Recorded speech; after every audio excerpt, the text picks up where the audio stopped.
আমরা প্রত্যেকটা মানুষই দেখি। কোন স্বপ্ন দেখলে কি হয়, আসুন হুজুরের মুখ থেকে শুনি। আমি নামাজের সময় একটা ছোট সম্ভবত অ্যাঞ্জেনা সাপ দেখলাম। খুব ভয়ের সাথে নামাজ পড়লাম। নামাজের সাপ দেখাটা কি কোনো খারাপ আলামত বহন করে কিনা, এটা যদি স্বপ্নে দেখেন, স্বপ্নে সাপ বা হিংস্র জীবজন্তু দেখলে কোনো কোনো ক্ষেত্রে সেটা শত্রুতা বোঝায় যে আপনার কোনো শত্রুত্র আছে। আবার অনেক সময় বরং বেশিরভাগ ক্ষেত্রে হিংস্র কোনো জন্তু আপনাকে দৌড়াচ্ছে, সাপে দৌড়াচ্ছে, বাঘে দৌড়াচ্ছে, এরকম দৃশ্যগুলো যখন দেখেন সেটি দুইটার কোনো একটা হওয়ার সম্ভাবনা খুব বেশি থাকে। এক, শয়তান মানুষকে নাজেহাল করার জন্য, পেরেশান করার জন্য দেখায়, অযথা স্বপ্ন, এগুলো ব্যাখ্যাহীন স্বপ্ন, শুধু পেরেশান করার জন্য করে। আবার অনেক সময় কারোর যদি ব্ল্যাক ম্যাজিক করা হয়, কালো জাদু করা হয়, দুষ্ট জিনের উপদ্রব ভয়ঙ্করভাবে কারোর উপরে থাকে, তখন স্বপ্নে এগুলো দেখে। বিশেষ করে অভিজ্ঞ রাকি যারা ঝাড়ফুঁক করেন, তাদের অনেকের অভিজ্ঞতা এবং তাদের অনেকের অ্যানালাইসিসের আলোকে আমি এটি জানিছি যে অনেক সময় আমি পরীক্ষিত দেখেছি অনেকে যে ব্ল্যাক ম্যাজিকের রোগী, সে এই স্বপ্নগুলো বেশি দেখে। তো এই জন্য এগুলো থেকে বাঁচার জন্য সকাল সন্ধ্যার দোয়া খুব বেশি ইহতেমামের সাথে পড়তে হবে। আমাদের একটা ছোট্ট বই আছে, রাসূলুল্লাহ সাল্লাল্লাহু আলাইহি সাল্লামের সকাল সন্ধ্যার দোয়াও জিকির, আলহামদুলিল্লাহ লক্ষ লক্ষ কপি মানুষকে বিতরণ করা হয়েছে। আর অনেক ওলামায়ে কেরাম বিভিন্ন সংকলন করেছেন। বিশেষ করে আর কিছু করতে পারেন আর না পারেন, সকাল এবং সন্ধ্যায় 3 কুল, নারী পুরুষ সকলে 3 বার করে কুল হুয়াল্লাহ, কুল আউযু বিল ফালাক, কুল আউযু বিরাব্বিন নাস, আউযু বিল্লাহি সহকারে ফজরের পরে 3 বার, মাগরিবের পরে বা আসরের পরে 3 বার সকাল সন্ধ্যা নিজেরা পড়েন। বাচ্চাদেরকে পড়ে ফু দেন, শোয়ার সময় 3 বার 3 কুল পড়ে পুরো শরীর ফু দেন, বাচ্চাদেরকে ফু দিয়া শোয়ান। এই ব্ল্যাক ম্যাজিক এখন ঘরে ঘরে জনে জনে এত পরিমাণ জাদু টোনা ব্ল্যাক ম্যাজিকের পরিমাণ বাড়ছে যে এটা থেকে মুক্ত ফ্যামিলি খুঁজে পাওয়া যাচ্ছে না। তো যাই হোক, দুঃস্বপ্ন, বিশেষ করে এই হিংস্র জীবজন্তুর তাড়ানো দৌড়ানো, এই জাতীয় বিষয়গুলো অনেক সময় শয়তান ভয় দেখানোর জন্য দেখায়, সেটার বিশেষ কোনো কেয়ার করার কারণ নাই। আবার অনেক সময় ব্ল্যাক ম্যাজিক করা হলে সেই দুষ্ট শয়তান বা জিনের আপনার আক্রমণ বোঝায়। তো এই জন্য ওই দোয়া দুরুদগুলো, আমলগুলো খুব বেশি করতে হবে। রক্ষা কবচ আল্লাহ তাআলা হেফাজত করবেন ইনশাআল্লাহ। কোনো পিতামাতা যদি তার সন্তানের জন্য নেককার মেয়ে চিনতে না পারে, দুনিয়াবি শর্তে মেয়ে খোঁজ করে, তাহলে সন্তান যদি সত্যিকারের ভালো নেককার মেয়ে পায়, তাহলে পিতামাতার অনুমতি ছাড়া একা বিয়ে করতে পারবে কি না? খুব জটিল একটা প্রশ্ন। অনেক পরিবারে ছেলে মেয়ে দিনের দিকে আগায় গেছে, কিন্তু মা বাপ আগাইতে পারে নাই। আবার অনেক পরিবারে বাপ মা আগায় আছে, ছেলে মেয়ে পিছে আছে। কোন ছেলে দিনদার মেয়ে বিয়ে করতে চায়, কোন মেয়ে দিনদার ছেলে বিয়ে করতে চায়, এরকম চিঠি আমাদের কাছে শত শত আসে। বিভিন্ন মেয়েদের আর্তনাদ যে আমি একটা দিনদার ছেলে চাই, কিন্তু আমার বাপ ব্যাংকার ছেলে ছাড়া বিয়ে দিবে না, আমার মা ব্যাংকার ছেলে ছাড়া বিয়ে দিবে না, তারা পয়সালা ছাড়া বুঝে না, তারা বলে যে নামাজি পরে বানায় নিস, টাকাটা রেডিমেড থাকুক, দিনদারটা পরে বানায় নিস। আছে না নাই? যুবকদের চিৎকার চেঁচামেচি দেখছেন মুরব্বীরা? এই বেচারা কত অসহায়, আপনারা শুনতেছেন না? এদের কথা বিয়ের সাথে দিচ্ছেন না? সেটা শহীদ হয়ে যাবে সবগুলা বিয়ের জন্য। শুনেন, ঠিকঠাক পরে বলেন। যদি কোনো ছেলে বা কোনো মেয়ে দিনদারিতাকে প্রাধান্য দিতে চায় আর তার অভিভাবক দিনদারিতার কোনো গুরুত্ব না বুঝে, শরীয়ত অনুযায়ী ওই অভিভাবকত্বের অভিভাবকত্বই সাকেত হয়ে যায়, সে অভিভাবক হওয়ার যোগ্যই না, কারণ সে দিনদারিতার কোনো গুরুত্বই বুঝে না।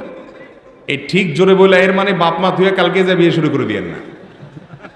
আমি কি বলছি আগে ভালো করে বুঝেন। এর মানে হলো আপনার বাবা যদি, অনেক মেয়ে আছে, আমি ব্যক্তিগতভাবে বহু মেয়েদের হিস্ট্রি জানি, চিঠি লেখে আমাদের কাছে, অনলাইনে প্রশ্ন করে, ভাই বয়স 30 পার হয়ে যাচ্ছে, বাপ বিয়ে দিবে না, আমি চাকরি করি, টাকা কামাই করে খাবে বসে বসে, দেরি করছে তার নিজের স্বার্থের কারণে। তাহলে ওই মেয়ের কর্তব্য হলো চাচা, বড় ভাই, দাদা, এলাকা মুরব্বী, না হলে এলাকার ইমাম সাহেব, গণ্যমান্য আলেম ওলামা, তাদেরকে অভিভাবক বানিয়ে নিজের বিয়ের উদ্যোগ নিজে নিবে, যদি বাপ মা তার অধিকারকে জোরপূর্বক আটকে এবং নষ্ট করে, কারণ তার চরিত্র রক্ষা করা তার জন্য আবশ্যক। কথা কি বুঝাতে পারছি? কিন্তু বয়স 17, 18, 19, 20, এখনো ছাত্র মানুষ, কামে রোজগারের খোঁজ খবর নেই, আপনি মাসালা শুনে কালকে যে এক মেয়ের হাত ধরে হাঁটা দিয়েন, আপনারা সে ফতোয়া কিন্তু আমি দেইনি। কথা কি বুঝতে পারছেন? আগে উপার্জন করেন, উপার্জন। মানিস্তাতা আমিনকুমুল বাআতা ফালিয়াতাযাওয়াজ, নবীজি বলছেন আগে উপার্জন করেন, ক্ষমতা আছে তাহলে বিয়ে করবেন। ছাত্র মানুষ, আপনি বলেন আমি ইমান আমল হেফাজত করতে পারি না, তুই ইমান আমল হেফাজত করতে পারেন না, বদনজরের হেফাজত করেন, নজরের হেফাজত করেন। আপনি বদনজর দিলে তো ইমান আমল নষ্ট হওয়ার উপক্রম হবে, আগে নিজেরা কন্ট্রোল করেন। এরপরেও পারেন না, উপার্জন শুরু করেন, তারপরে বাপ মাকে কনভিন্স করেন, তাও লাইন করতে পারতেছেন না, এবার আলেমদের কাছে আসেন, ফতোয়া দিলে ব্যক্তিগতভাবে আপনার অবস্থা অ্যানালাইসিস করে তারপর আপনি বিয়ের উদ্যোগ নিন। হুটহাট করে এই যার তার হাত ধরে হাঁটা দিয়েন না, এরপরে কয়দিন পরে আফসোস করবেন। এই জন্য ভাইরা আমার, যুবক ভাইরা, নিজেদের চরিত্র হেফাজতের জন্য প্রথম কাজ হলো চোখের হেফাজত। প্রথম কাজ কিসের হেফাজত?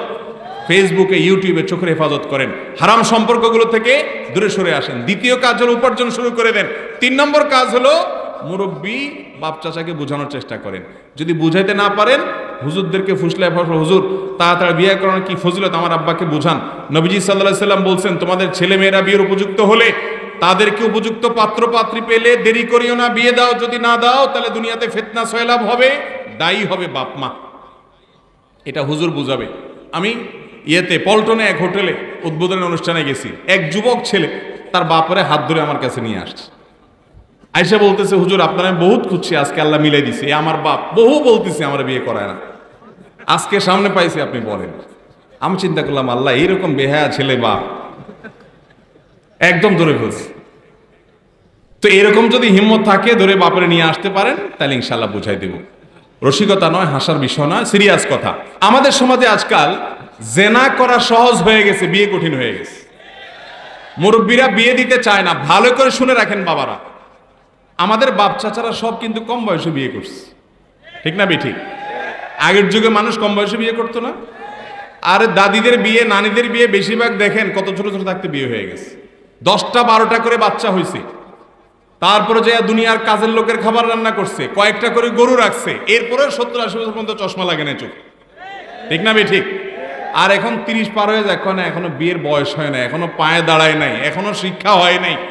বিয়ে যত দেরি হবে একটা সমাজ তত দ্রুত ধ্বংস হবে, একটা পরিবার তত দ্রুত ধ্বংস হবে।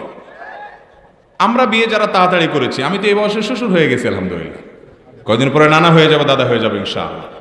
হুজুররা যে কি লাইফ লিড করে, যারা এই লাইফ লিড করেন নাই তারা এক সময় আফসোস করবেন। অনেক লোক দেখছি আইসা বলে, ভাই আপনারাই তো কপাল, অল্প বয়সে সব সেট আপ হয়ে গেছে। আমি বলি যে বিয়ে দেরিতে করবেন, 30-এর পরে বিয়ে করবেন, এরপরে বলবেন না প্রথম বাচ্চা কাচ্চা নেওয়া যাবে না, 5-7 বছর এমনি ঘুরতে হবে, ঘুরেন, 37-38 বছরের বাচ্চা নেন। এই বাচ্চা পড়ালেখা করে গ্রাজুয়েশন শেষ করতে করতে আপনার বয়স হবে 55, ততক্ষণে আপনার শরীরের সব রোগ ধরে গেছে, পোলা মাত্র ইনকাম করা শুরু করছে। যদি বেলাইন হয় তো পোলারে নমনম করা ছাড়া উপায় নাই। আর আমার অল্প বয়সে বিয়ে করা শেষ, সংসার করা শেষ, ছেলে মেয়ে সেট আপ করা শেষ। যদি কোনোটা লাইনে থাকে আলহামদুলিল্লাহ, বেলাইন হলে কানটা মলে দিয়ে রাস্তা দেখা দেওয়া যাবে। কথা কি বুঝাতে পারছি? এখন ফুসলায় পশ্চিমা দুনিয়ার মানুষ আমাদেরকে বলে যে ছোট সংসার সুখী সংসার, ছোট সংসার বলে সুখী সংসার। যত দুঃখের ঘটনা দেখবেন সব ছোট ছোট সংসারে হয়। একজনের 5টা 7টা করে বাচ্চা, একটা না একটা এমনিও মানুষ হয়ে যায়। 5-7টা যখন হয়, একটা না একটা এমনি মানুষ হয়ে যায়। যাই হোক, যেটা বলছিলাম যে বিয়ে দেরিতে দেওয়া এটা সমাজের জন্য কখনো ভালো কিছু বয়ে আনে না। আমি মুরব্বীদেরকে বলছি, বাবারা শুনে রাখেন, আপনাদের সময় এত ফিতনা ছিল না, আপনারা বুঝেন না এগুলা। এখনকার যুবকরা কলেজ ইউনিভার্সিটিতে, রাস্তাঘাটে, ফেসবুকে, ইউটিউবে তারা ফিতনার বহুমুখী যে সয়লাব, এটাতে তারা দিগ্ভ্রান্ত হয়ে আছে। তাদের ঈমানকে নষ্ট করার জন্য শয়তান নানা ফোন দিয়ে এটেছে। এই সময়টাতে তাদেরকে দেরিতে বিবাহ দিলে তারা যত গুনাহ করবে, আপনার অবহেলার কারণে দায়ভার আপনাকে বহন করতে হবে। এই জন্য যুবকরা উপার্জন করেন, পায়ে দাঁড়ান, চেষ্টা করেন, সহযোগিতা করেন, আর মুরব্বীরাও আগায় আসেন। ইনশাআল্লাহ আমরা একটা আশা করি ভিডিওটি ভালো লাগবে। ভালো লাগলে লাইক, কমেন্ট, শেয়ার করে পাশে থাকবেন। নেক্সট টাইমে নতুন কোনো ভিডিও দেখতে পারবেন। আসসালামু আলাইকুম ওয়া রাহমাতুল্লাহি ওয়া বারাকাতুহু।